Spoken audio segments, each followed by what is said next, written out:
is a presentation of Main Street Media, your source for news, sports, and information on Main Street in Middle Tennessee.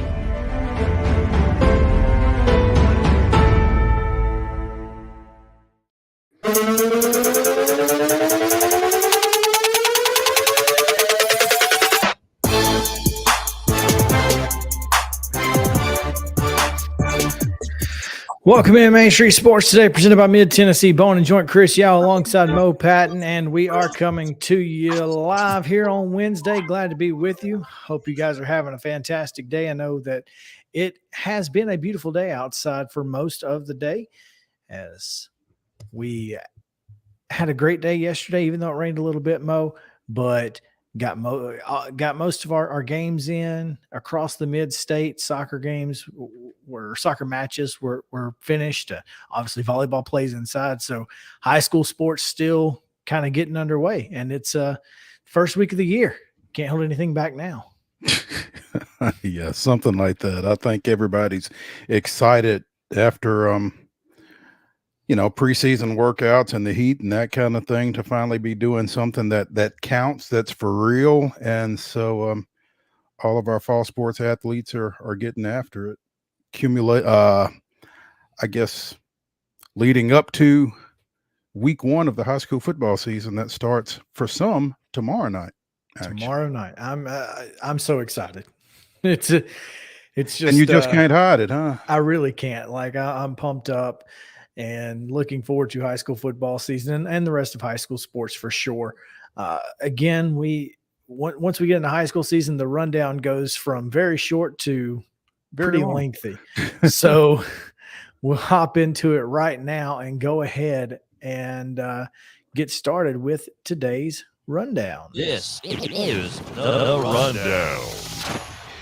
Tuesday high school volleyball results. Bowling Green, Kentucky defeated Station Camp 3 games to 1. It was Riverdale over Coffee County 3-1.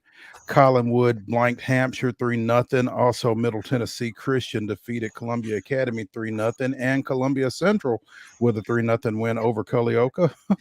And Franklin Road Academy over University School of Nashville 3-0. It was Murfreesboro Central Magnet blanking Giles County 3-0. Harpeth edges Waverly in 5, 3-2. It was Lawrence County 3, Marshall County nothing. Lipscomb Academy down Stewart's Creek 3-0. East Hickman with over Mount Pleasant 3-2, and Loretto down Perry County 3-0. Providence Christian 3, Webb School out of Bell Buckle nothing. Rockvale goes 5 sets to defeat Eagleville 3-2. It was Santa Fe over Zion Christian 3-0. All of these are sweeps. Harpeth Hall over Siegel, Sycamore over Stewart County, Summertown over Lewis County, and Green Hill over Wilson Central, all 3-0.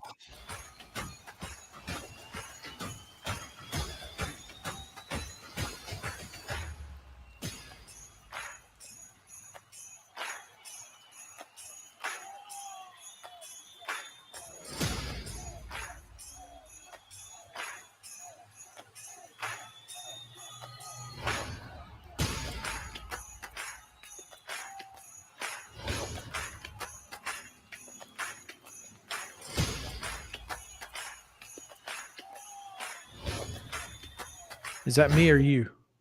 I don't know. I thought I finished volleyball, did I not?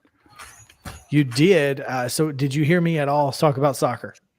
No, I did not hear you at all. Justin, did you hear me talking about soccer?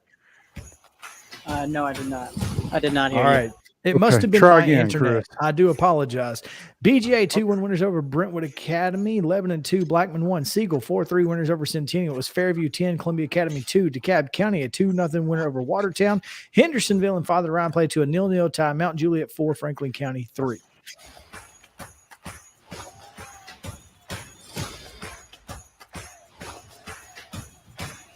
Academy 3, Martin Luther King nothing. Gallatin with a 4-0 win over Green Hill. Also Independence with a 4-0 win over White House.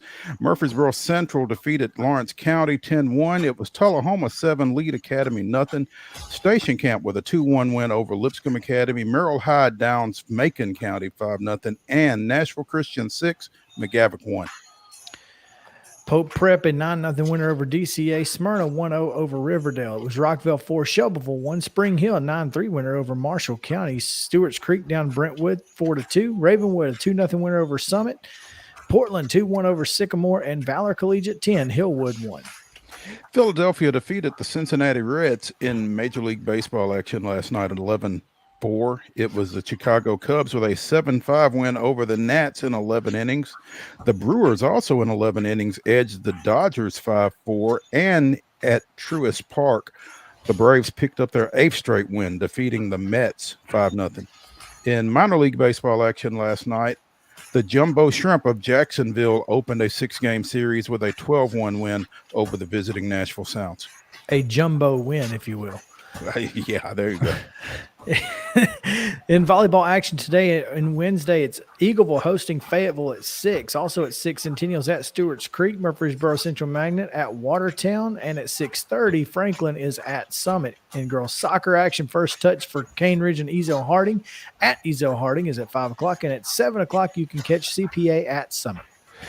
Major League Baseball action tonight. The Phillies and the no, not tonight. The Phillies and the Reds were an 11:35 start this morning. Cubs and the Nationals got going a little bit after noon. At 6:20 tonight, the Mets and the Braves throw out the first pitch. At 6:45, Colorado's at St. Louis. At 7:10, the Dodgers are at the Brewers. And in minor league action, the Sounds in Jacksonville continue their series. That game will begin at 6:05. Cubs and Nationals are tied at 2 in the top of the 7th. Reds defeated the Phillies 1-0. That one's already over. Wow. Well, I was going to say they walked it off because they had 2 on with 2 out in the bottom of the 9th and walked it off for the win, 1-0. We'll take that. So, well, yes, we will, in fact. And that's going to do it for today's rundown.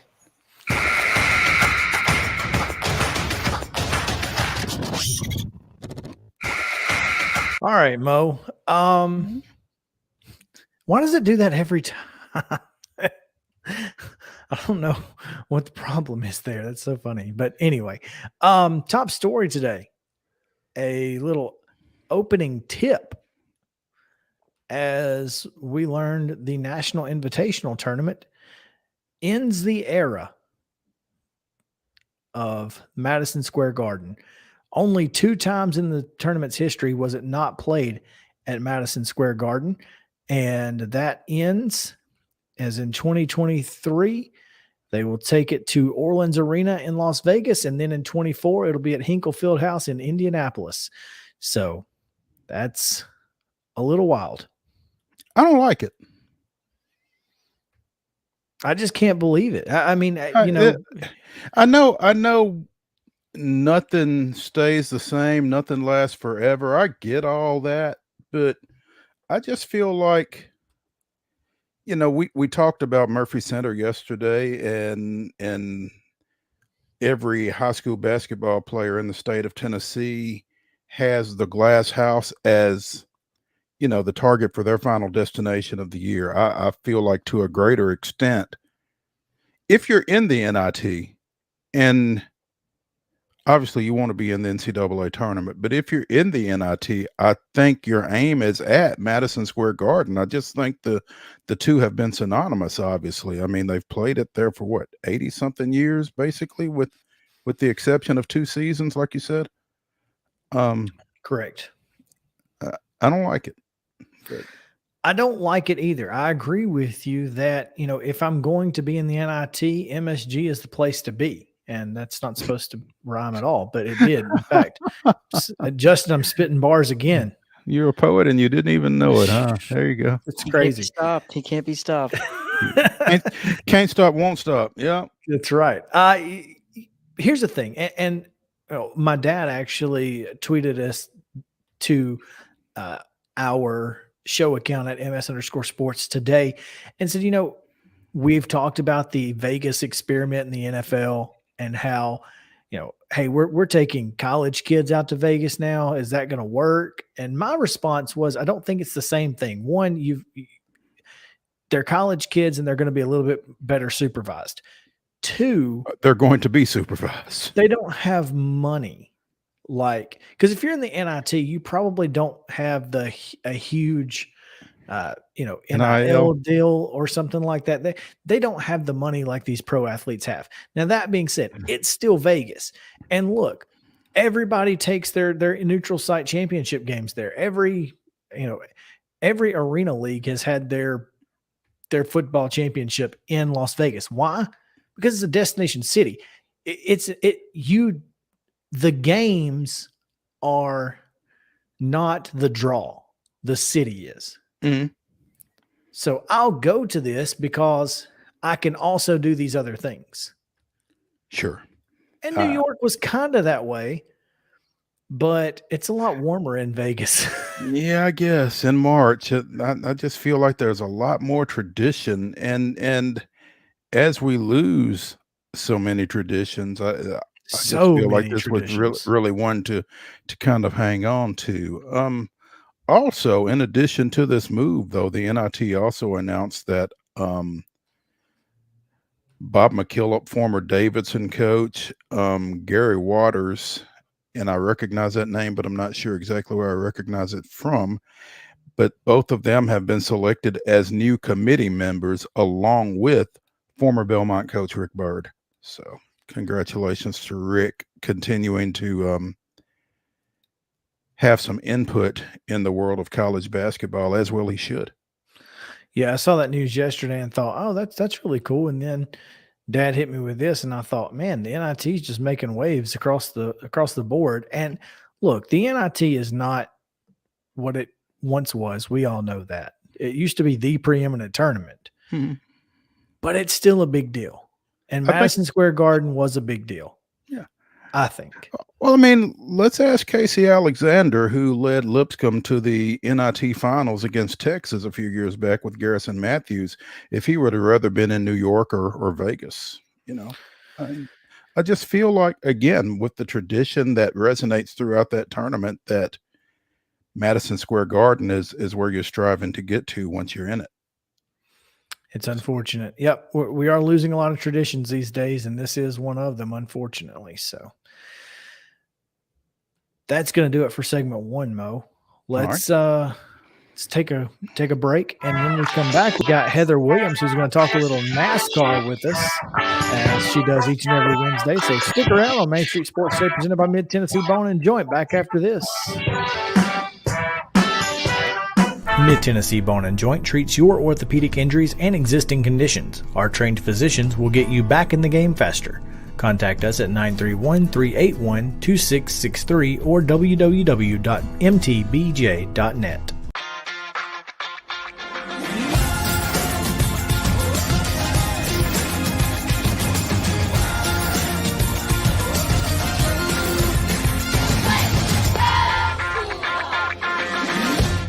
Hey folks, while we take a quick break from the show, I want to tell you about our friends over at Custom Stone Handlers in downtown Columbia.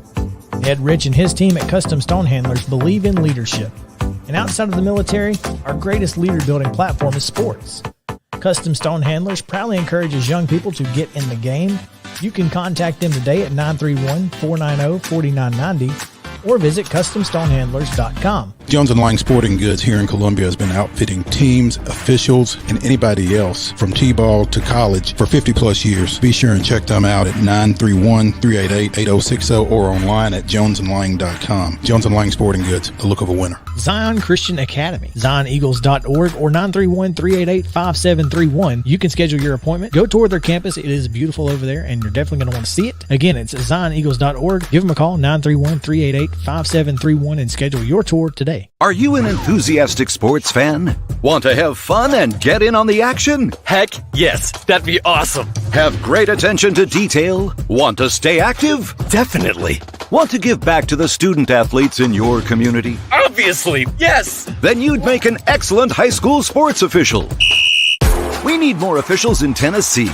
Because with no high school officials, there are no high school sports. Sign up today at highschoolofficials.com. Mid-Tennessee Bone and Joint has been the official sports medicine provider for Maury County Schools for more than 40 years. We specialize in orthopedic injuries, and our Ortho Quick walk-in service lets you bypass the ER. Visit us online at www.mtbj.net.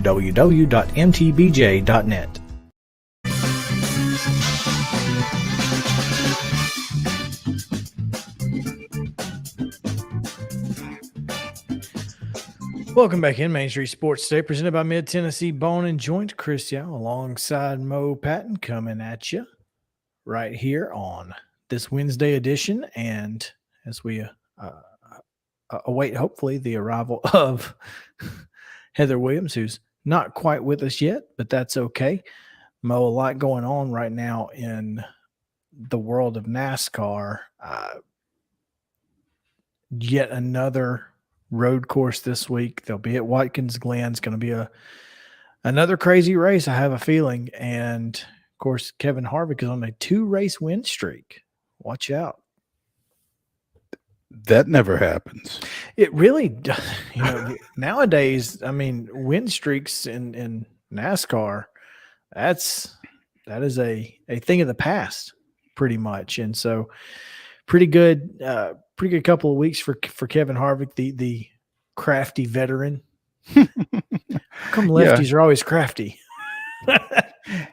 Had gone 65 races without a win, and now he's won back-to-back.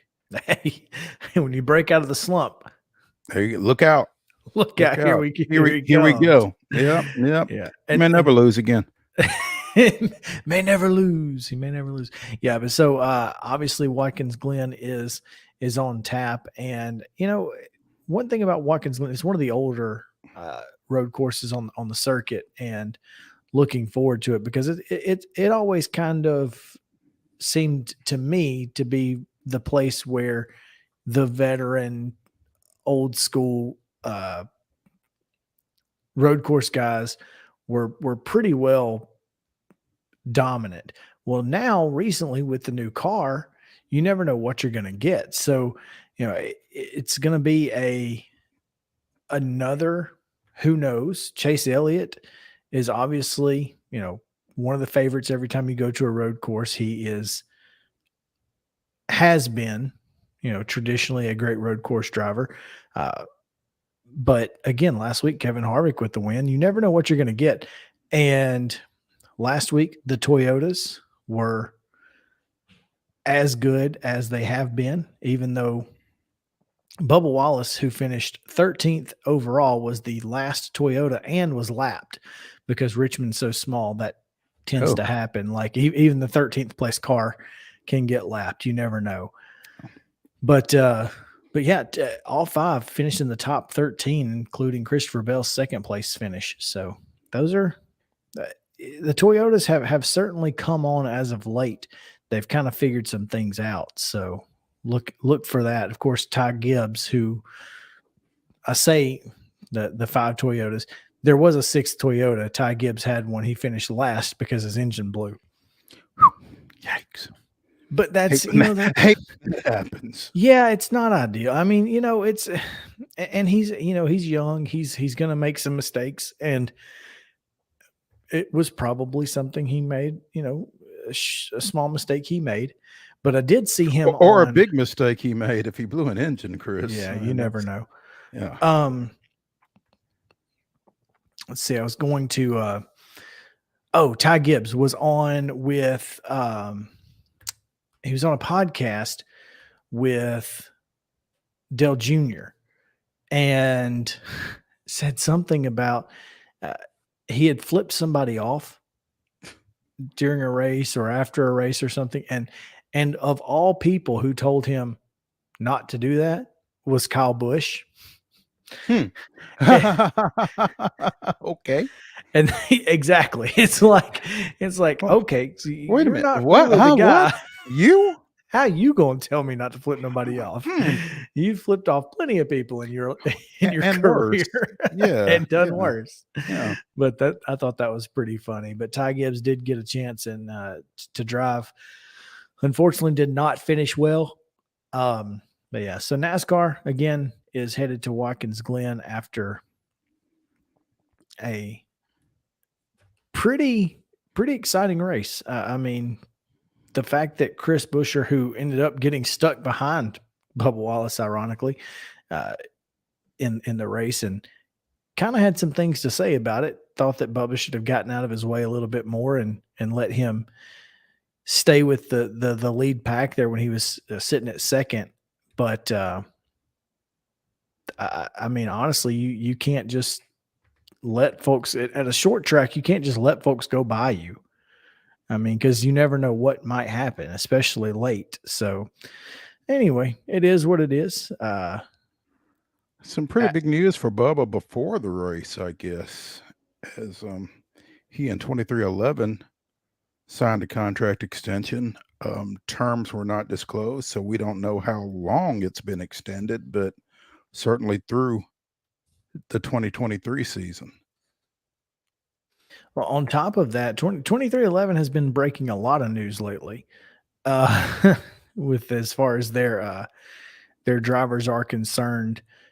We know that recently they decided to go with Tyler Reddick for the 2024 season, and that was pretty big news. Of course, you know, when Bubba's agreement went through, it was a big deal for them, but I think they're trying to add another car. Now, I don't know how that's going to work out and if they're going to be able to do it or not, but if they do, I feel like Ty Gibbs is he is an option for that team. So, well, if Ty Gibbs is an option, then does that mean that some kind of way Joe Gibbs is going to be involved, or are they? Well, so Joe is, Joe is the other Toyota owner. Mm-hmm. So he owns the other Toyota cars, and Kyle Busch is also,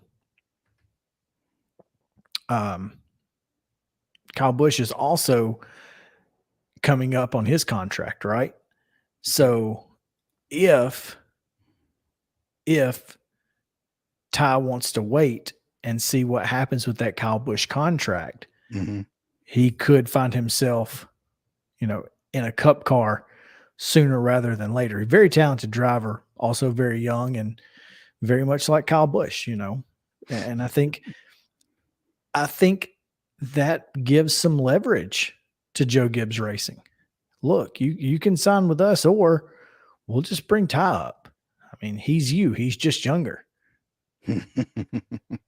And who knows? I think that's a very, very big possibility. Speaking of contract extensions, earlier today, apparently Ryan Blaney and Team Penske agreed to a long-term contract extension.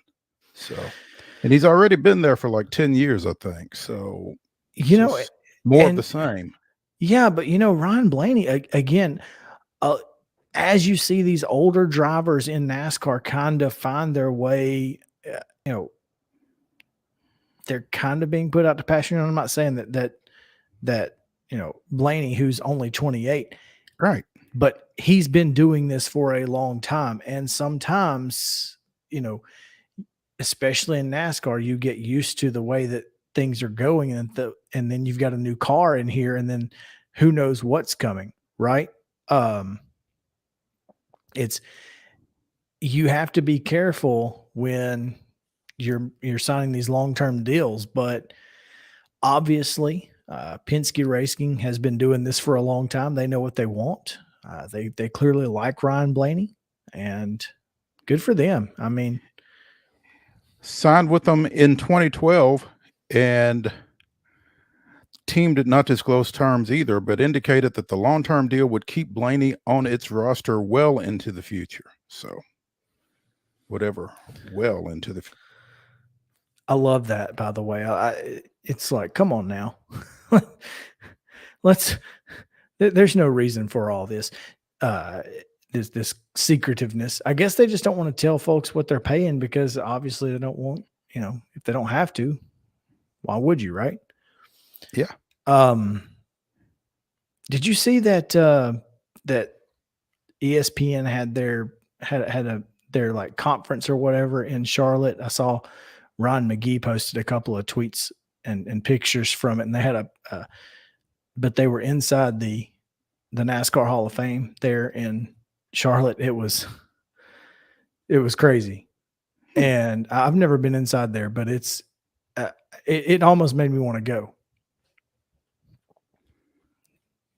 I'm sure that would be fun. I mean, I've never been to a race. I'm not the biggest NASCAR fan, but at the same time, I think I appreciate the history and the sport. So I think that's what's cool about it is there's so many, old school cars. There's a Hudson in there. There's, the old school paint jobs and kind of seeing what the cars looked like way back when. And they're all kind of suspended in, on the banking. Like they're not just sitting on the ground. Like there's a bunch of them that just kind of go around the room and it looks like they're on banking. It's pretty cool. I like it. Anyway, Watkins Glen is this weekend. Obviously we'll have that. Let's see, Sunday at 2:00, go bowling at the Glen. And so one of the drivers in the field at Watkins Glen, Kimi Räikkönen of Finland will be making his Cup Series debut. He won the Formula One World Championship in 2007 and has won 21 races, I presume, in Formula One primarily, but this will be his first Cup Series race. He's going to drive the number 91 Chevy of our adopted favorite team, Trackhouse Racing. So he'll be teaming up with Daniel Suarez and Ross Chastain this weekend at the Glen. I have a feeling that's not how his name is pronounced. Not that I could pronounce it, but that's what we're going with. Räikkönen, Raikkonen. I mean, if you got a better idea, and whatever those dots mean. I don't see dots where I'm looking, but there's dots over the A and the well, O.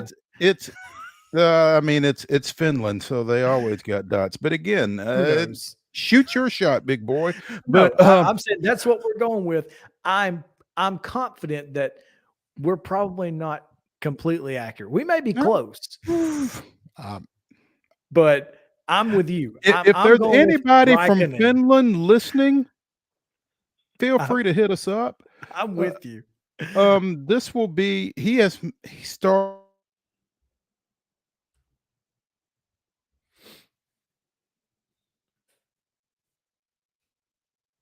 any sort in 11 years and his first Cup Series. So we'll be interested to see how that goes. It will indeed. For the Iceman.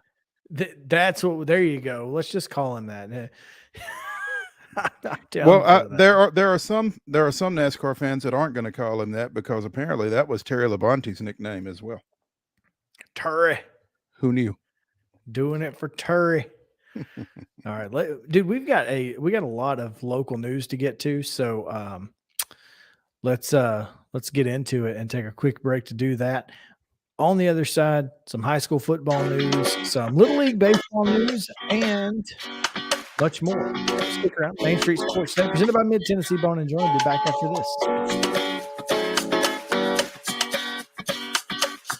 Mid Tennessee Bone and Joint treats your orthopedic injuries and existing conditions. Our trained physicians will get you back in the game faster. Contact us at 931-381-2663 or www.mtbj.net.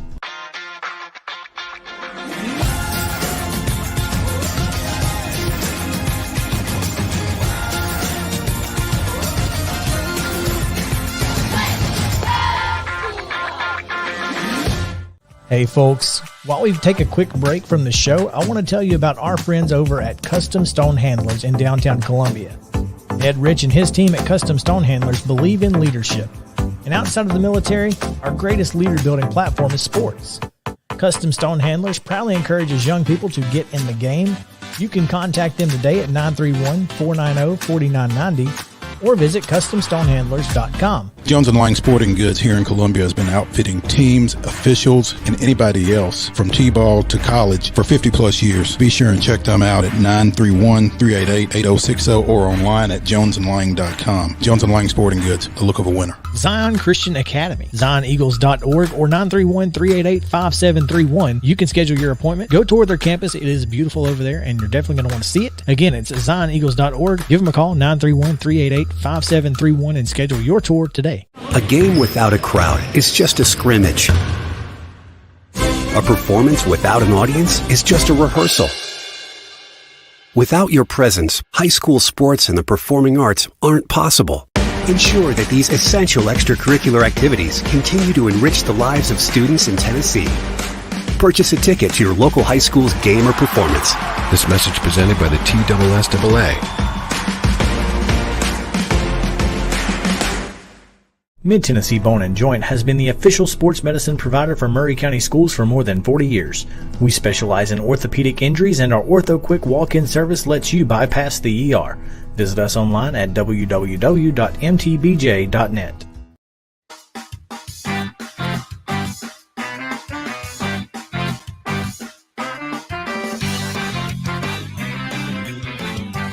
Welcome back in Main Street Sports Day, presented by Mid-Tennessee Bone & Joint, bringing you all the news that is news from preps to pros across the country. And Mo, are you admiring your spider in the corner? What's up? Oh, I don't hear you. Sorry, I'm admiring this play that the Nolensville shortstop just made to get them off the field at the end of the inning that is now apparently under review. Nolensville and Middleborough, Massachusetts, for the moment, tied at 0 through 1. But again, shortstop made a dive-in play in the hole, threw from his knees to get an out to end the bottom of the first on the field. It is being reviewed. I think it's going to stand, but there we go. So Nolensville and Middleborough, Massachusetts have gotten underway at the Little League World Series in Williamsport, Pennsylvania. And it may be scoreless through 1, or there may be 1 on in the bottom of the first with 2 outs. We'll find out. We'll find out here momentarily. But yeah, that's and I think that's kind of where we were getting ready to go. Is that right? It is, in fact. Okay. So interesting in that one of the players on this Nolensville team, which again, as we mentioned last week, their last loss was to Columbia American in the Tennessee State tournament in the Tennessee State tournament. And Nolensville came back and defeated Columbia American twice in the finals to get to the Southeast Regional, which they won down there 5-2 in comeback fashion in the finals. But one of the guys on this team is first baseman Wright Martin, whose father is Christ Presbyterian Academy football coach Engel Martin. And you can guess where Engel is, and it's not on Old Hickory Boulevard. Yeah, I would certainly expect him to be in Williamsport, PA. And depending on how long the Nolensville Little League team is there, he may miss Friday night. He may miss Friday night. If Nolensville wins this game, they will play on Friday against a team from Utah. And it's interesting, Chris, they have the Utah team. That's the team with the kid in a coma. He fell off his bunk. And at the Little League World Series. Oh, yes. My goodness. And is currently in a coma. Oh, wow. Yeah. Ooh. So there. Ooh. I'd hate they to have expanded them in this tournament. They have expanded this field to 20 teams. It's been 16 forever. And so now they have 10 U.S. teams and 10 international teams. So that's how they know who they're playing. The way the bracket is drawn up, this game here is, I don't want to say it's a play-in, but it's a 10-team double elimination tournament. And so this is kind of a pigtail, as they call it in wrestling. So it's kind of odd, but they've expanded the field, and so this is kind of what you get with that extra 2 teams in each of the brackets. So Wonder if that's drawn or if it's predetermined or if it's seeded somehow. It's interesting. I can't imagine it being seeded. I don't know how it would be, but it's certainly interesting that, I don't know if you would call it an extra game that they have to play or how you would refer to it, but this is, I don't know if you'd call it a preliminary game or I mean, either way, if they lose, they play on Saturday, but if they win, they play on Friday against this Snow Valley, Utah team coming out of the Mountain region, which is one of the 2 new regions that was created to get to 10. The other being the Metro region, which is in and around New York, I think. So, gotcha. So is this the first game of? It is. Okay. Yeah, this is game 1, and the play at first base did stand, and so Nolensville is batting with a runner on base in the top of the 2nd. So, gotcha. Okay. Well, for whatever reason, I thought they started tomorrow. Oops. No. They start today. Trust me, I'm sitting here watching it. Well, I see that now. For whatever reason, I thought that they started tomorrow, so that's why I didn't have them in the rundown. And I feel, unfortunately, I feel bad for missing them because I legit thought it was tomorrow. I thought of them twice today. I was like, no, that's tomorrow. I won't put them in until tomorrow. Well, clearly we can put them into tomorrow with the results. Yeah, and ideally the results will be, satisfactory. This is the 75th year of the Little League World Series, by the way. Yep. 75th anniversary. Isn't that wild? It is. It is. Did you see where some random dude on Twitter posted if the major league players were playing at the Williamsport Stadium, how many home runs they would have hit? Huh. Some guy from the Rangers would have 150 something home runs. Oh, good Lord. Yeah. Aaron Judge was like 8th on the list, even though he leads the majors in home runs. Because apparently he doesn't hit a lot of fly ball outs. Oh, wow. Okay. Yes. That's interesting. It is. I was like, Aaron Judge is like, way down there. What's going on? So apparently he's got almost 50 in real life. Yeah. Yeah. In the majors, go figure, right? Mm-hmm. All right. Not the only potential unique change to a Williamson County football schedule this week. Yeah, by the way, CPA is scheduled to host Independence on Friday night. So that would be the game that Engel will likely be missing. So, man, I remember covering that particular matchup a couple years ago with Troy Henderson in the backfield for Independence, and it was a barn burner. And it's been a really good game every year. So certainly likely to be again. Yeah. Troy Henderson, who last I checked was at Liberty. I don't know if he's still up there or not. I think he is. Anyway, other changes schedule we were alerted to today. Summit will be at home against Henry County, but thanks to some weather issues, they will not be at Summit High School.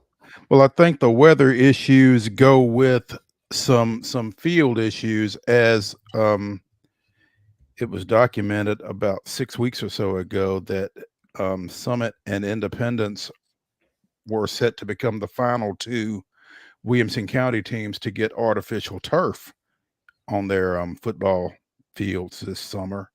And I guess those weather issues created some delays with finalizing the field installation. Maybe I'm not sure exactly. Correct. I'm not sure exactly how the weather issues play into it, but well, so the field, I think the actual playing surface is done. I saw a picture of the stadium yesterday, I believe, that that showed what the field looked like. Now, I don't think the rest of the installation around the stadium is complete. So Okay. Troy Henderson is not at Liberty. Entered the transfer portal in late April. Just for what that's worth. Not sure where he landed. Stay tuned. But yeah, so Henry County and Summit will play at Centennial on Friday. that's correct. They will play at Centennial too. I obviously they didn't want to go back to Henry County, and was it Weren't going to go back to Henry County was the comment from a certain Summit head coach when we spoke about that article a few weeks ago. So, yeah. And yeah, so it says due to weather delays, they're moving their game to Centennial. Tickets are still available on GoFan, buy a season pass or single ticket. But yes, the tickets are still available on GoFan if you want to get those.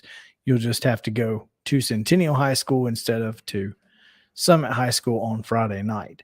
Yeah, this happened last year, did it not? With Fairview and Page. Fairview and Page, and Ravenwood and MBA. Actually, this year's game is at Ravenwood because Ravenwood had to switch it last year.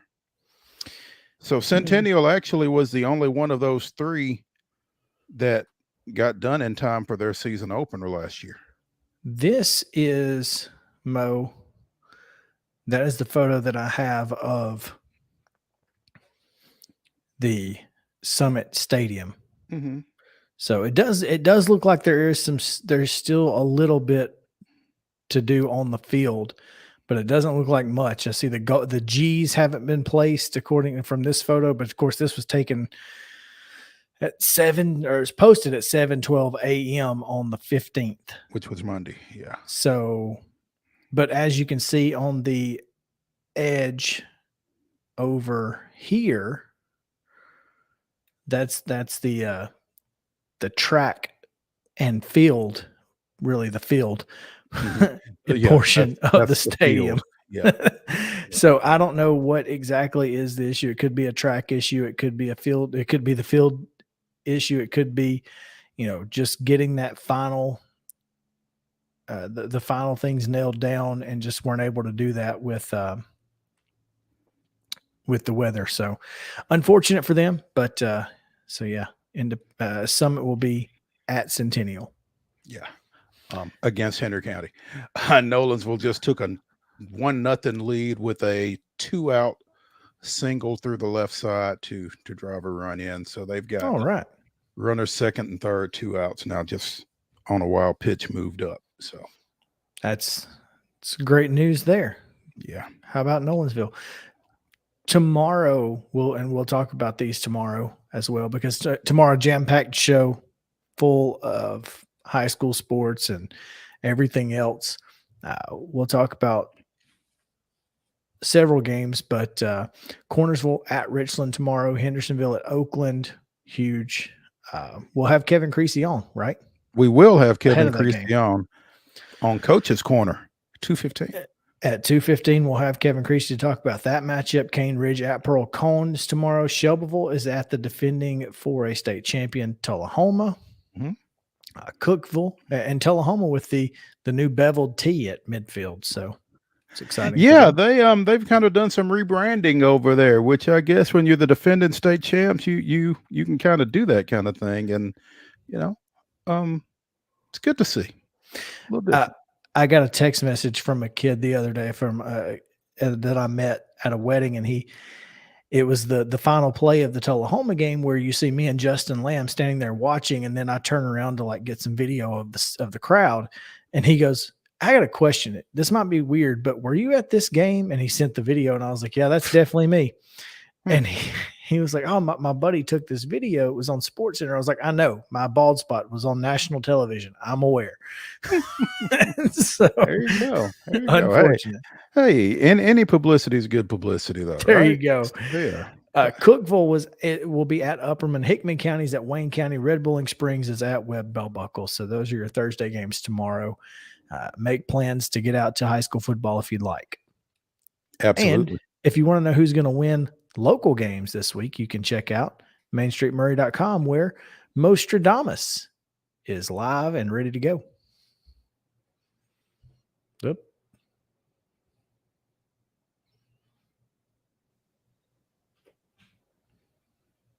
Sorry, my internet's trash, apparently. It happens to all of us. But yeah, Mostradamus debuted in print today for the 2022 season and is up on the website as well. So check those out. What was your name this week? What was your season last year? Right at 75%. Exactly. 114 and 38. So there you go. So way more times than not, Mostradamus is going to be right on it. Yeah, I'll be wrong some, but I'll be right a lot. So there you go. All right, we are going to also if you have Main Street, if you get Main Street Murray, or if you get several different papers across Main Street, there are several football and fall sports preview tabs to check out. So I know there's Sumner County. I think Clarksville's doing one. I know we did one, and I think over in Wilson County they did one. So pick those up. You're not going to find more comprehensive high school football coverage than there and at mainstreetpreps.com. Mo, let's take a quick break, and when we come back, we'll get into the Braves. So, yeah, we got a lot to get to in this segment. So stick around. Main Street Sports Today, presented by Mid-Tennessee Bone & Joint. Back after this. Hi, this is Melissa Hoisington, Regional Crisis Director from Volunteer Behavioral Health. Disasters can affect everything in your life, including your emotional health. Help is available during these uncertain times. The Tennessee Recovery Project is a free, supportive resource for adults and children who have experienced the effects of natural or human-caused disasters. Specialists are available for counseling by phone or in person. For free, confidential service, please call 833-954-2424. The hotline is open 7 days a week, 7 a.m. to 9 p.m.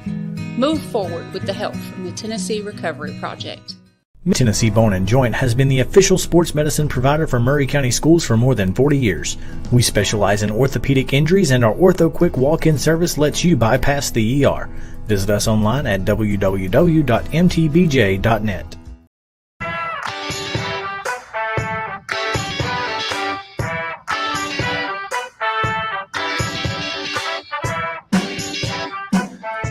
Welcome back in. Main Street Sports Today, presented by Mid-Tennessee Bone & Joint. Your daily Brave segment brought to you by Insert Your Business Here. Contact us to join Main Street Sports today. And got a couple months left in Brave season. You can get hooked up there. We'd love to have you. Mo, it was a big day for the Atlanta Braves yesterday. From Rome to Marietta to the front office. Yeah. It's as big a day probably as there has been in a while. I mean, aside certainly this season. And so I'll just let you pick it up wherever you want to go. Well, let's start at the bottom, and we'll go first with the single A rehab assignment of Mike Soroka, who just happened to go out and strike out 8 batters in 4 innings on 30 pitches.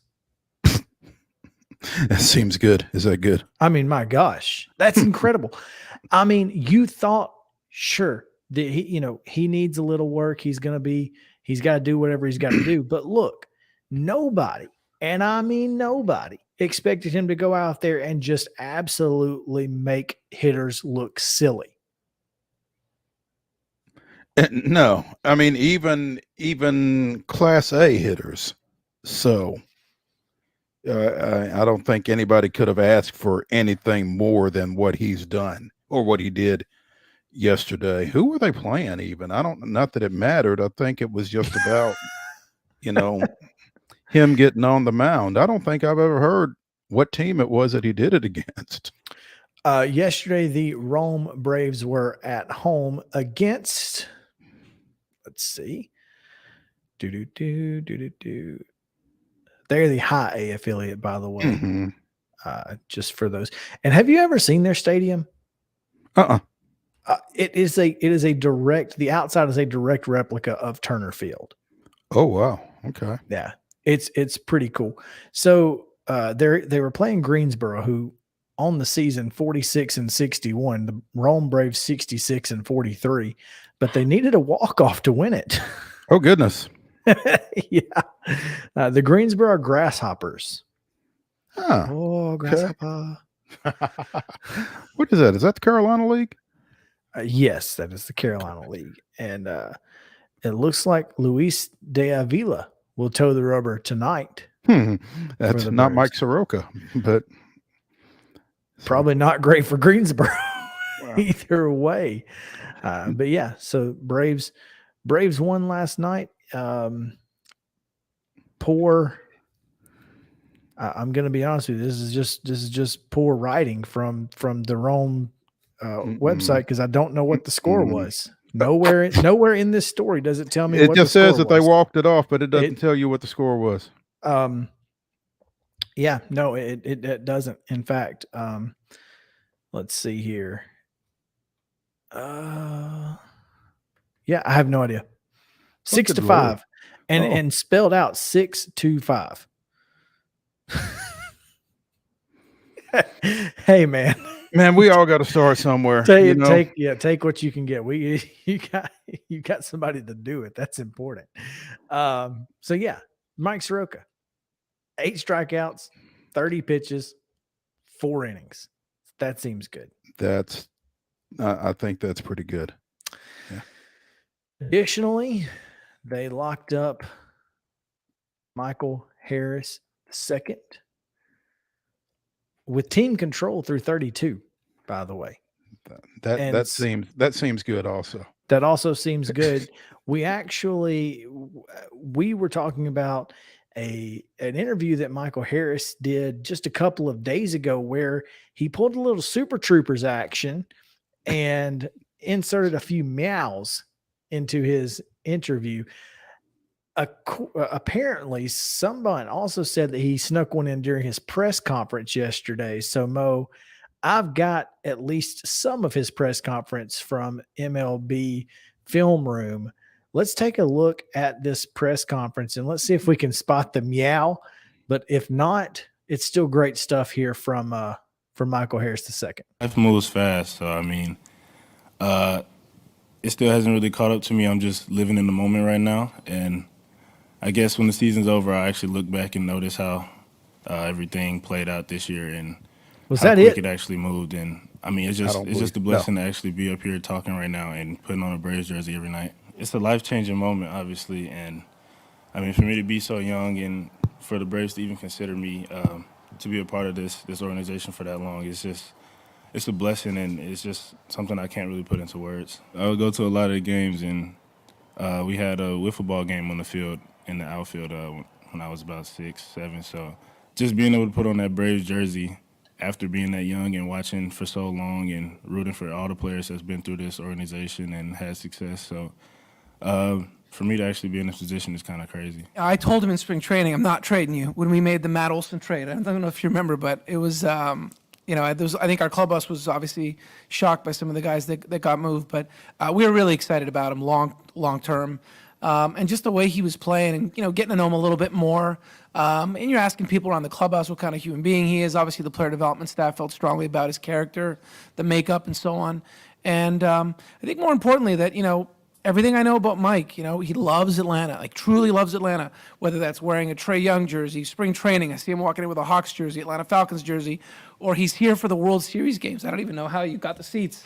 His play, obviously, is, the important area. He just played so well, and knowing what it meant for him to be here, and hopefully 10, 20 years from now, they all talk about having seen him play in a Braves jersey, and you're buying a Harris 23. You're going to own that for a long time. Here you go. It wasn't in there. He made a comment about his parents, and he said, "I don't know what I would do without them." Meow. So, so he didn't slip it in. He just straight up said it. No, yeah, that's funny. I think he was slipping it in the initial interview that he did a few days ago at the behest of Tyler Matzik. But I think at this point it didn't even have to be slipped in. I think it's just the joke in and of itself. So I love it. Yeah. That cracks me up. Well, the Braves last night, after my pessimistic rant, don't get excited. We've done this before. We've seen this movie. It ended a little differently this week, and that's exciting because for only the sixth time this season, Mo, the New York Metropolitans were shut out in a game. And the Braves did so last night. Got on the board early here with this Robbie Grossman jack to right field.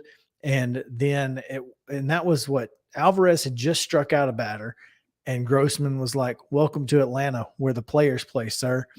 And there we go. Right after that, in the bottom of the fourth, Matt Olson hits a absolute tank on top of the chop house. On top of the chop house. Somebody said that thing landed in South Carolina, and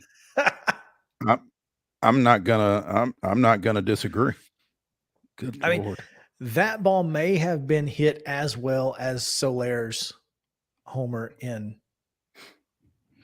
they Houston. Gave him 433 on that. I think it was farther. And then 12 Ks from Charlie Morton. Who is that guy? In 6 2/3. We've not seen this dude all year, and he was absolutely painting corners. He was slicing and dicing, man, and it was fantastic. And only thing was, when he left, there were runners second and third, I believe, with 2 outs, and then Dylan Lee, Johnny on the spot, man, he's been great out of the bullpen. Here it is right here. I think it was runners on first and second, but we may be able to see here. Yeah, first and second. Yeah, get to a full count, and he K's 2 runners on.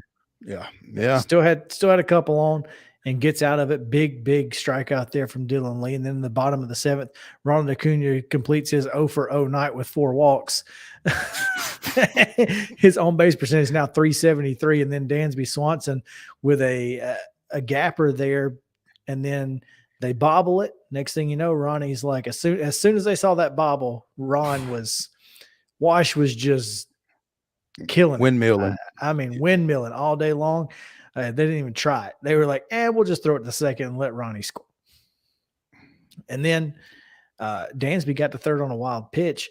And then Matt Olson, for the second time, comes up and delivers with a little base hit there to left and scores Dansby Swanson for the 5th run. And then Raisel Iglesias closes it out despite the early issues. I think he walks a kid there, or walks Nemo, right? Yeah, because he sprints. Mm-hmm. And then, boom, little Sterling Marte double play. This play right here by Matt Olson, by the way. Oh, man, this is sharp. This is a great play. A great little sliding catch there. Iglesias for the win, and that took care of it. So there you go. 5-0. Braves have outscored the Mets 18-1 in the first 2 games of this series. I better watch out. I might start to get cocky. That seems pretty good as well. So things might get crazy here. You better watch out. That's all I'm saying. But looking forward to. Have you got an update on the Nolensville team? Still 1-0. But they've got runners first and second with nobody out in the top of the 3rd. All right. So looking to do a little damage here. We're going to take a break, and it'll be a full break here as we await the arrival of Auburn play-by-play voice Andy Burcham to preview the War Eagles. So stick around here on Main Street Sports Today, presented by Mid-Tennessee Bone & Joint. We'll be back after this.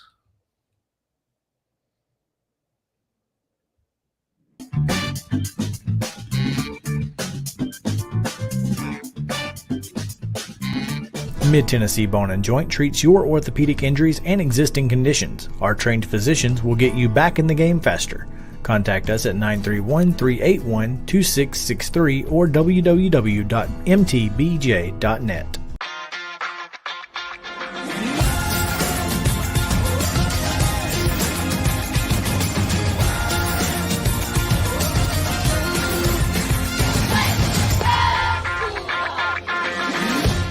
Hey folks, while we take a quick break from the show, I want to tell you about our friends over at Custom Stone Handlers in downtown Columbia. Ed Rich and his team at Custom Stone Handlers believe in leadership. And outside of the military, our greatest leader building platform is sports. Custom Stone Handlers proudly encourages young people to get in the game. You can contact them today at 931-490-4990 or visit CustomStonehandlers.com. Jones & Lang Sporting Goods here in Columbia has been outfitting teams, officials, and anybody else from T-ball to college for 50-plus years. Be sure and check them out at 931-388-8060 or online at jonesandlang.com. Jones & Lang Sporting Goods, the look of a winner. Zion Christian Academy, ZionEagles.org or 931-388-5731. You can schedule your appointment. Go tour their campus. It is beautiful over there, and you're definitely going to want to see it. Again, it's ZionEagles.org. Give them a call, 931-388-5731, and schedule your tour today. A game without a crowd is just a scrimmage. A performance without an audience is just a rehearsal. Without your presence, high school sports and the performing arts aren't possible. Ensure that these essential extracurricular activities continue to enrich the lives of students in Tennessee. Purchase a ticket to your local high school's game or performance. This message presented by the TSSAA. Mid-Tennessee Bone and Joint has been the official sports medicine provider for Murray County Schools for more than 40 years. We specialize in orthopedic injuries, and our Ortho Quick walk-in service lets you bypass the ER. Visit us online at www.mtbj.net.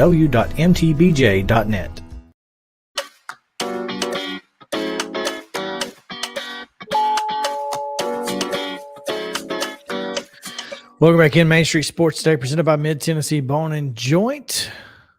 As the Atlanta Braves segment ended without this day in Braves history, so we have to send it to Mo to find out what happened this day long ago in the world of Braves history.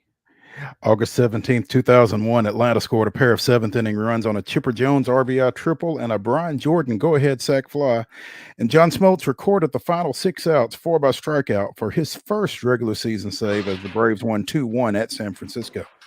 Greg Maddux threw 6 1/3 innings, allowing Jeff Kent's solo home run among 6 hits. And pitcher Livan Hernandez was limited to a 1-for-3 effort after coming into the game with 8 straight hits for the Giants. So, Livan Hernandez, huh? Livan, there we go. Haven't heard that name in a minute. Of course, it's been a while since I've heard it. Well, I say any of these, but plenty of those, because Brian Jordan, obviously we hear him quite often. Chipper is basically household name. Yeah. So there you go. We are still efforting to get Andy Burchip on, who is the play-by-play voice of the Auburn Tigers. Can we send him a text with that link, Mo? Would that work? Yeah, I guess. I guess we do have his phone number. So if we can send him a text with that link, perhaps we can get him on that way. Otherwise, we will continue our what's that, Justin? I can send him that link through text. Do that. Okay.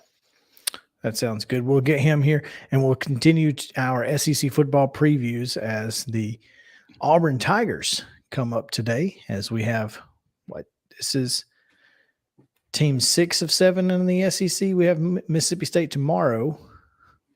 We have Mississippi State tomorrow with Neil Price. Let's see. On Friday, we have Jordan Hill from dogs247.com to help us preview the defending national champion University of Georgia Bulldogs. And then we have Matt Stahl from the Columbia Daily Tribune in Como. Yeah. And so funny story. I had a guy, a buddy of mine, a musician, asked, he said, "Hey, we're getting ready to start booking our tour soon. Where do you guys want to see me play?" And I just said, "Columbia." And he said, "Which state or country?" And I was like, "All of them. Just do a tour of Columbia's." The Columbia tour. There we go. Columbia/Columbia tour. Yeah. And get them all. And get Columbia, the like PFG, to sponsor it. Get them all. Get Columbia, Tennessee, Columbia, South Carolina, Columbia, Missouri. I'm sure that's not the extent. I know there's a Columbia High School in Alabama, but I don't know if it's actually, I don't think there's a Columbia, Alabama. There's a Columbiana. I guess we could just close enough. It's close enough. I mean, you could make this work. You really could. Now that you've mentioned it, you could make this work. And like you said, sponsored by Columbia Sportswear. I mean, what I'm out here making money for this guy. He doesn't even know it. But you could play Columbia University and Columbia College in Chicago. My goodness. It's too easy. Book the tour. Call me. I'll be your tour manager. Taking candy from a baby. It is. Let's talk about the Auburn Tigers now, Mo, as we have the voice of the Auburn Tigers, Andy Burcham, joining us now. Sorry for the confusion, and thank you for being so flexible, Andy, last week and today. We appreciate you taking some time with us. Yeah, we've really put Andy through it, man. We have. Appreciate you. Oh, and we can't hear him. Yeah, we can. Of course we can. It may be a he's got one of those Chip Walters. Chip does that, so we understand how that can be. Andy, can you hear us now? He may not be able to hear us. He obviously could hear us. There we go. Nope. Nope. Well, there you go. That is the story of our lives. Story of our lives. We'll continue to try and work on Andy's audio there, and hopefully we can get him real quick. But Auburn, obviously, this is the scariest Auburn teams in the world when they're not picked to be good, Mo. Well, they're not picked to be good at all. As we've discussed, they are picked to finish last in the Western Division, which, I mean, again, as we've discussed, that's not the kiss of death. I mean, it's just that division is the Death Valley of college football. So, and that's the thing, but again, these are the times where you find out Auburn ends up being great. These are the times where they end up doing stupid, crazy stuff. Let's see if we've got Andy now. I know he can hear us. Hopefully we can hear him. You want to pull him in? All right, let's try this. That works. Hey, here we go. Right. Hey, look at you. Andy Burcham, multiple Alabama Sportscaster of the Year by the National Sports Media Association, joining us here on Main Street Sports today, presented by Mid-Tennessee Bone and Joint. And as we were saying, Andy, really appreciate you being flexible with us both last week when we were unable to air because of sickness among the ranks, and just now as we tried to get you on. So liking that backdrop. This isn't your first rodeo, is it? I am in my office at the old Beard Eaves Coliseum. Beard Eaves. Yeah. That's a name we like to hear. Yes, that's where our offices are. We are down the hall where when Coach Dye was the athletic director, when he first came to Auburn as athletic director, the coaches were up and down this hallway. So that's where we are at this point. There's a lot of history up and down. And it's a nice helmet you've got there, Chris. I'm just going to wear it like a parrot. Okay. It's my buddy. Andy, we were talking as we were efforting to get you in. Auburn picked at the bottom of the SEC West just because somebody has to be there, I guess. But you could be a pretty good ball club and still be at the bottom of the SEC West. Well, Auburn plays in the best conference and the best division. If it was just the SEC West, it would still be the best conference in the country, in my opinion. And listen, I'm not surprised. The way Auburn finished its season last year, I'm not surprised that Auburn is picked where it is. Now, do I believe that's where Auburn will finish? No, I don't. And Chris, I think you mentioned it, Mo, you as well. When Auburn has played its best football in the last 25, 30 years, it's typically been a year where very, very few outside this program feel that Auburn has a chance to compete with teams. And that will be the case this year. This is a team that a lot of people have written off already. And it will be a very, very tough schedule for this Auburn team. But it has a chance to get some momentum at the start of the year with 5 straight home games. That I think is the biggest thing that a lot of folks are missing. And we talked a little bit about Auburn earlier, Mo, I guess coming out of SEC Media Days, and we talked about those 5 games.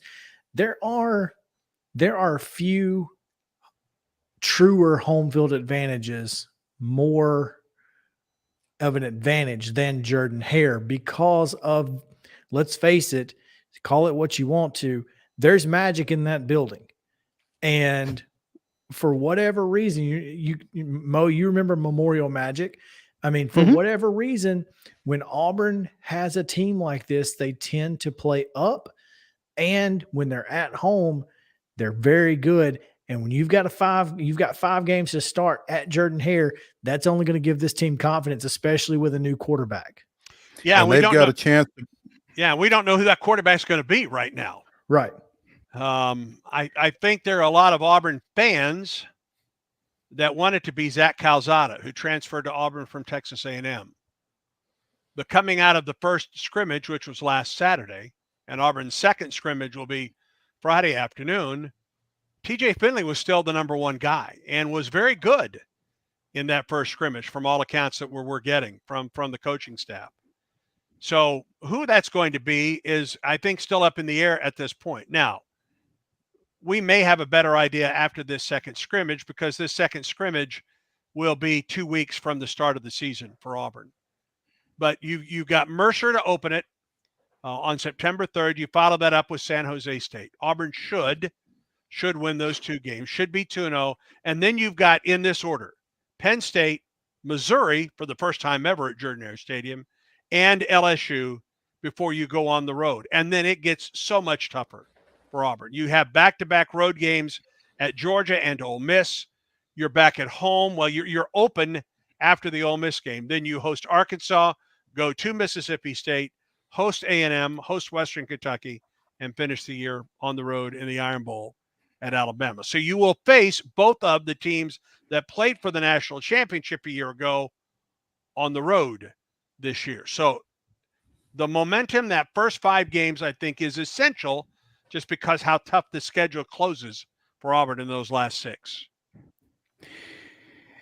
Andy Burcham, the voice of the Auburn Tigers, joining us here on Main Street Sports Today, presented by Mid-Tennessee Bone and Joint. Andy, as you talk about TJ Finley and Zach Calzada, you're talking about divergent skill sets at quarterback, are you not? Yes, and let me throw one more into the mix that's even different from those 2, and that's Robbie Ashford, the transfer from Oregon who played at Hoover. Originally, Hoover High School, was an outstanding baseball prospect coming out of high school and played 2 years of baseball at Oregon, but did not play football. And he is the two-way player for Auburn in that he's the RPO guy. He has the best wheels. He has a very, very good arm, but is unproven, a great deal unproven at quarterback. In Finley, you have someone that has experience. He's also 6'7". Not as much mobility as the other 2 quarterbacks, has experience as a starter at LSU, and of course was Auburn's starter a year ago when Bo Nix went down with the ankle injury. And then Zach Calzada, who was the starter primarily most of last year at Texas A&M, and had his best game in A&M's win against Alabama.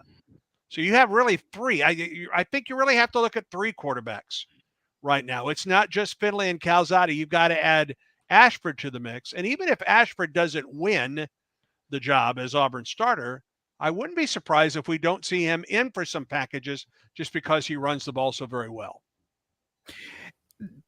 With three so diverse quarterbacks from a skill set perspective, Andy, doesn't it behoove them to really settle on a number one so that they can try to start game planning with whoever their number one is? Yeah, I don't think that they've chosen not to name a number one because of some kind of strategy.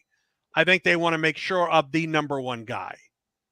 And if I were to guess, we'll have a number one quarterback sometime this week. It may be after the Friday scrimmage. One thing we know, though, Brian Harsin is going to name it at his pace. regardless of what anyone else thinks.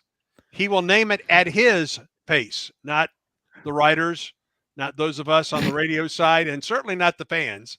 He will do it at his pace. Now, Andy, we know this very well here in Nashville because of former Alabama running back Derrick Henry, but it sure is nice when you've got a guy like Tank Bigsby in the backfield to help alleviate some of the pressure that a new quarterback might face. And I think it's essential for Auburn early in this season to have that. And it's not only Tank Bigsby, but a healthy Tank Bigsby for Auburn this year. And a healthy – you've got a healthy running back room for Auburn this season. Auburn goes really 4 or 5 deep in the running back room this year.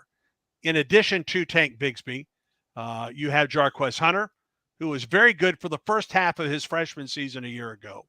Sean Jackson, Jordan Ingram, and then another true freshman in Damari Alston. And all 5 of those guys, from what I gather, played in the scrimmage this past Saturday. But certainly he's the guy, isn't he, up front for Auburn. And I think he's among the best tailbacks, if not the best, in the Southeastern Conference going into this season. And also just an important part of that is the fact that he is healthy again. And I think down the stretch of last season, he probably had some bumps and bruises that he was nursing at the end of last year. He looks like a different tailback, and that is good for Auburn because he can certainly make a difference, and especially early in this season.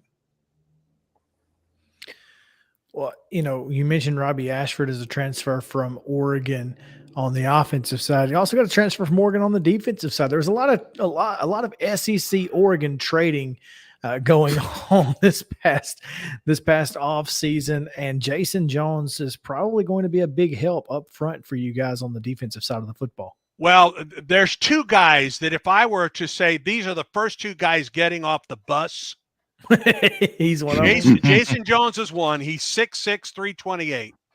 And then another is another big transfer. He's out of France, Jeffrey Emba, who's just as big. I mean, these guys are huge physical specimens. Those are the 2 guys you want getting off the bus first, especially on the road when it comes to the Southeastern Conference. But yes, Jason Jones will figure prominently at defensive tackle for Auburn this year. And he gives Auburn some much-needed depth up front, along with Marquise Robinson and Marquise Burks. Then on the other side, Marcus Harris returns.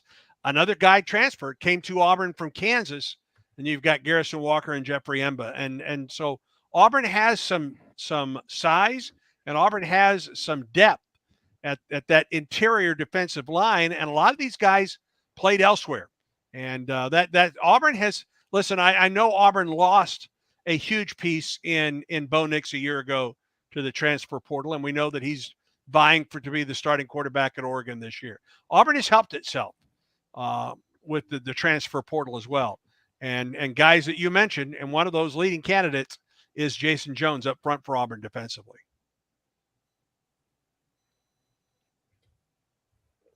Speaking here with the voice of the Auburn Tigers, Andy Burcham. You can follow him at aburcham04 on Twitter.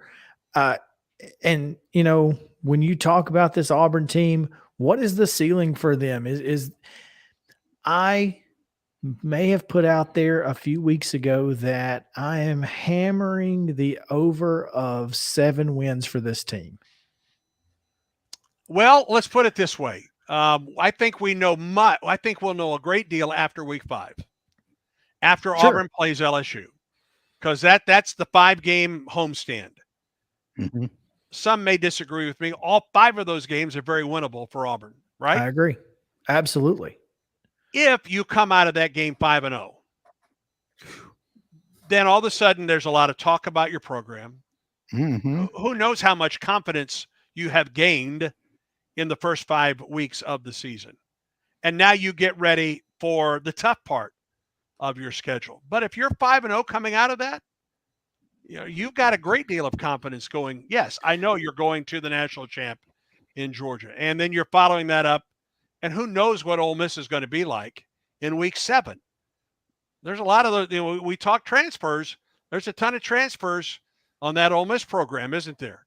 And apparently a kicker that they got from a frat party, if you listen to Lane Kiffin these days. and speaking of special teams, yes. Speaking of special teams, I do think that's kind of underrated when it comes to Auburn.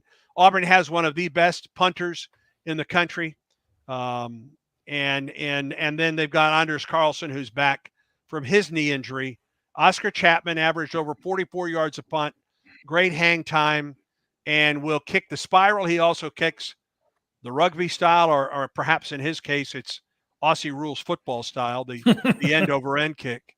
And he is very, very good. And then, Anders Carlson is in his last year at Auburn. This will be 8 years of the Carlson brothers kicking for Auburn. And they're both very, very good.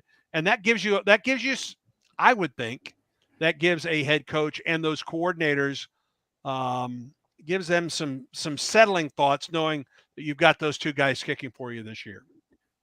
Both those guys named second team preseason All SEC, Oscar Chapman at punter and Anders Carlson of the kicking Carlsons at place kicker. Right. Andy Burcham, like the punters at Tennessee, the Colquitts. Oh yeah, the Colquitts, sure. Absolutely, yeah. It was interesting today. Anders Carlson spoke to the media before practice. Wow. And they asked Anders if he would draft his brother on a fantasy team. Daniel, of course, is outstanding kicker with the the Los Angeles Raiders. Right. And he said, I would never draft my brother on my fantasy team because I don't want him to lose a game for me. It'd be tough. That would make the next family gathering very difficult. That would make Thanksgiving or Christmas lunch a little bit tougher, wouldn't it? It absolutely no question. Would. Andy Burcham, the voice of the Auburn Tigers, joining us here on Main Street Sports today, presented by Mid-Tennessee Bone and Joint. Andy, before we let you go, we've been asking, particularly as we interview folks from the SEC West, if not Alabama, who? That's a good question. And I think the safe answer is Texas A&M, right? I'm not so sure about that. I think A&M has the ability to be that second team. But A&M didn't finish last season particularly strong, and they will be grooming a brand new quarterback, at least in College Station. Here's the team that I think that a lot of folks underestimate this year, and it's Mississippi State. Yeah, I know. I don't think it's necessarily because of that defense. Auburn's lost to Mississippi State a year ago at Jordan-Hare Stadium. I'm not sure Auburn ever recovered from that game. No, they absolutely didn't. For the first quarter and 3 quarters of that game, I thought Auburn played almost flawless football. And then State scored that touchdown at the end of the first half, and then Auburn just did not stop that Mississippi State offense in the second half. That quarterback is back. I think Mississippi State is the sleeper in the SEC West. I may be completely nuts in saying that, but that was a devastating loss for Auburn a year ago. Not only the loss, but Auburn loses both Bo Nix and Anders Carlson for the rest of the season to injuries in that game. I don't know if you're nuts, but you're certainly the first one who said Mississippi State into that question. So that's all I can tell you. Well, we're going to stick it in our back pockets and see what happens. If not, you can say he had no idea what he was talking about. Well, but if they do, you will be the only one, and we'll just you can play this for the rest of your life and say, "See, I told you so." That's right. Andy Burcham, voice of the Auburn Tigers. Thank you so much for taking time with us today. We appreciate your flexibility and your perseverance. My pleasure, guys. Have a great day. Yes, sir. Thanks. You too, Andy. We're going to take a quick break. When we come back, it's Wild and Wacky Wednesday. Weirdest and wildest news from across the world and literally across the world. So stick around right here on Main Street Sports Today, presented by Mid-Tennessee Bone and Joint.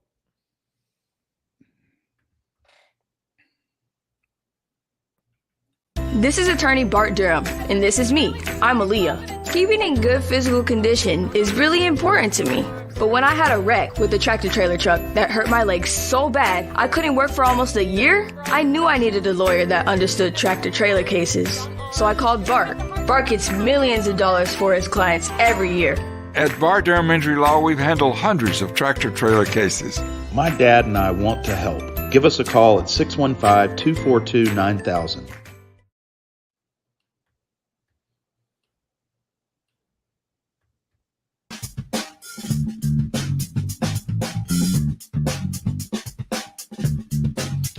Oh, yeah, a little wild and wacky music there for you. It is Wild and Wacky Wednesday here with the weirdest and wildest news from across the world. Glad you guys could hang out with us. So I thought this was across the world because it comes from the Mirror, but no, it's just from Oklahoma. So if the Mirror picked it up and these people from Oklahoma, how weird do you think this story is? Yep. On a scale of 1 to 10, it's about a 23 probably. So what you got? Well, 26-year-old Irie Ewers from Oklahoma is dating Tom Smith, 33, and Alex Jones, 32. Alex, however, is a female. She splits her time with them across the week. And 3 years ago, the three signed a contractual agreement which outlined their boundaries before the pair invited Alex into the relationship. The contract includes a 2-drink limit before engaging in adult activities to ensure consent and lists that Irie kisses the woman first.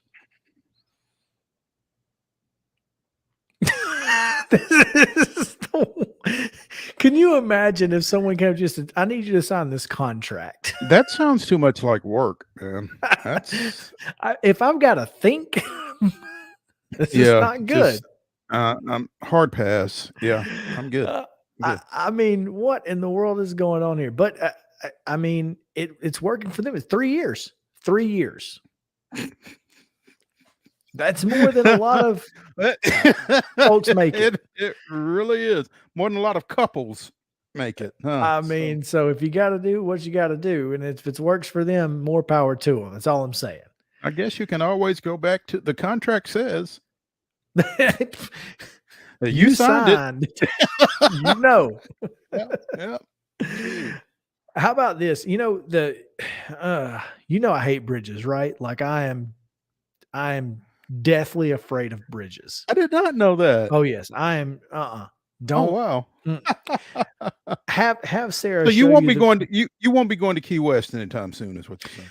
Well, yeah, it'd be tough. Have Sarah show you the video of me going to Cairo, Illinois, because there is a bridge that is the scariest thing I've ever crossed in my life. That Singing Bridge or whatever it is. Because it's nothing but it's not paved. It's just metal. Metal. Corrugated. It's not it's open. It's like mesh. It is a mesh metal, and dear God, I cussed the whole way over it. I was praying and cussing at the same time. And back. No, we didn't come back on that one. We went to the other side because there's another bridge. We did not go back over that. There was no way. Well, anyway, this would have been me. A Tampa man was arrested early Sunday morning after Florida Highway Patrol troopers said he was caught racing over the Gandy Bridge at 132 miles an hour. I don't blame him. Get over it as fast as you possibly can, sir. Trying to get across, man. Just sorry. I didn't mean nothing. It was after 1 o'clock in the morning. There was nobody else on the road. I'm just trying to get over the bridge, man. Did he get a ticket? He did, in fact, get a ticket. He was actually arrested. Yeah. Well, it's 132 and a 55. That's felonious.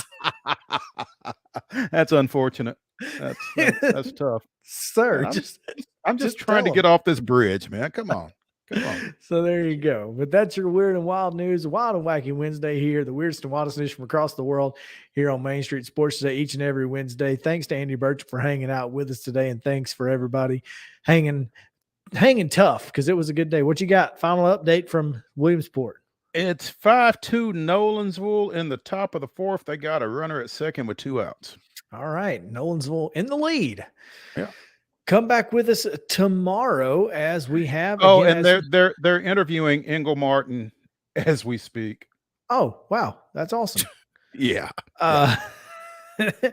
We've got Kevin Creasy coming your way tomorrow, as well as Neil Price, the voice of the Mississippi State Bulldogs, to route our SEC West coverage and previews.